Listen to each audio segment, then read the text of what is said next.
राधे राधे, हर हर महादेव। और आज मैं आपको बताने जा रही हूँ हरतालिका व्रत के बारे में। ये जो व्रत है ये भगवान शिव जी और माता पार्वती को समर्पित किया जाता है। इसे सुहागिन स्त्री और कुंवारी कन्याएं दोनों कर सकते हैं। इस व्रत को करने की विधि क्या है, क्या नियम है, मैं बताती हूँ और कब है। तो पहले मैं बता दूँ, ये व्रत कल 18 सितंबर को है। और इस व्रत को करने की विधि और नियम ये हैं। आपको व्रत से एक दिन पहले ही अपने बाल धो लेने होते हैं। दातुन ब्रुश जो भी आपको करना है वो एक दिन पहले करना है। इस दिन हरे वस्त्र पहनने बहुत शुभ होते हैं, हरी चूड़ियाँ शुभ होती हैं। इस व्रत में सारी सुहाग की चीज़ें जो भी हैं, सामान है, वस्तु है, वो सब माता पार्वती के सामने रखकर पूजी जाती हैं। सुहागन स्त्रियां सिंदूर चढ़ाकर पूजती हैं और कुंवारी कन्याएं बाकी सारा सामान पूजती हैं, ताकि उन्हें भी माता पार्वती की तरह भोलेनाथ के जैसा पति मिले। और इस व्रत को सुबह से लेकर पूरे दिन निराहार निर्जला व्रत की तरह किया जाता है और अगले दिन इसको खोला जाता है। सूर्योदय पर इसका पारण किया जाता है। जिन लोगों के यहाँ सरगी खाने का नियम है वो सुबह ब्रह्म मुहूर्त से पहले 4 बजे से पहले जल, जूस, मिठाइयाँ खा सकते हैं। खाना नहीं खाया जाता है। और जिनके यहाँ सरगी का कोई नियम नहीं है, जैसे कि हम लोग हैं, हम कुछ नहीं लेते हैं और इस व्रत को पूरे दिन निराहार रहकर ही निर्जला व्रत की तरह किया जाता है।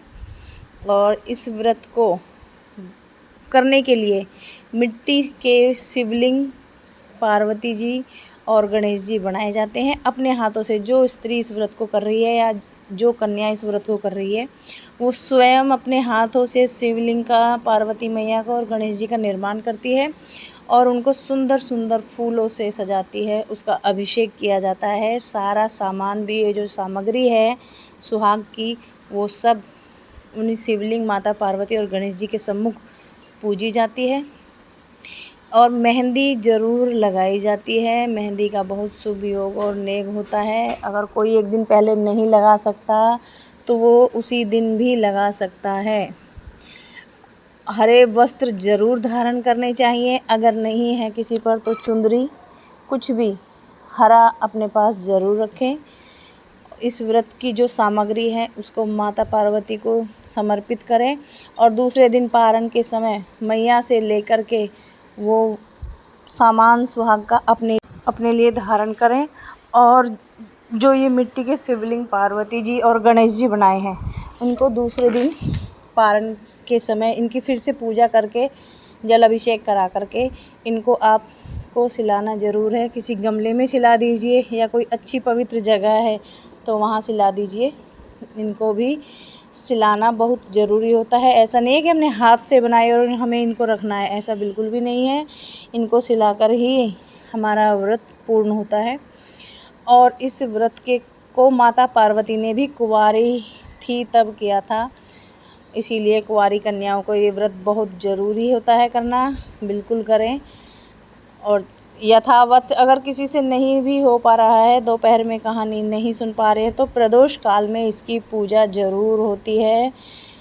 कोई हरतालिका व्रत जो है विधि विधान के साथ प्रदोष काल में इस व्रत की पूजा ज़रूर करें। सारी चीज़ को पूजें, सुहाग की मिठाइयाँ, और अगले दिन माता पार्वती को हलवे का भोग लगाकर आपको व्रत को खोलना है। व्रत खोलने से पहले आपको कुछ भी लिक्विड लेना है पीने में, चाहे वो आप जूस पी सकते हो, पानी पी सकते हो या मेरी तरह चाय पी सकते हो, लेकिन खाना नहीं है। खाना इन सब के बाद, नमक की जो भी चीज़ें हैं वो पहले लिक्विड लेना है, उसके बाद आपको नमक से बनी हुई कोई भी वस्तु, कोई भी चीज़ खानी है।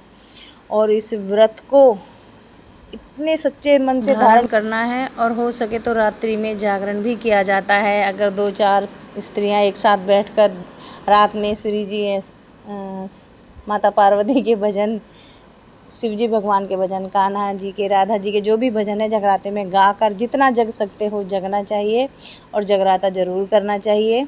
और कहते हैं कि कोई भी व्रत अगर 13 सुहागिनें एक साथ मिलकर करती हैं तो वो बहुत अच्छा होता है।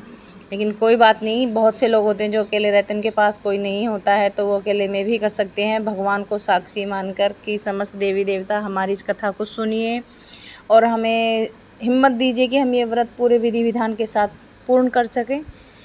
और बहुत से लोग हैं मेरी तरह के जिनको चक्कर आ जाते हैं खाए पिए बिना, तो भैया काम कम कर लेना, थोड़ा रेस्ट भी कर लेना मेरी तरह, लेकिन व्रत को ज़रूर करना। मेरे तो यही है कि माता पार्वती सभी के सुहाग की लंबी उम्र करे और सभी का ये व्रत खूब हस्बैंड वाइफ में प्रेम भरने योग्य हो। और सभी, मैं मानती हूँ कि हर पति अपनी पत्नी से बहुत प्यार करते हैं और जब बीवी उनके लिए व्रत रखती है तो आय हाय वो बिल्कुल पिघल जाते हैं। तो ये व्रत सभी सुहागिन स्त्रियों को करना चाहिए, कुंवारी कन्याएं भी ज़रूर करें और यही विनती करें कि महादेव जैसे आप पार्वती जी के लिए सबसे अच्छे वर के रूप में हैं, ऐसे ही हमें पति मिले। तब तक के लिए सभी से मेरी हर हर महादेव, राधे राधे।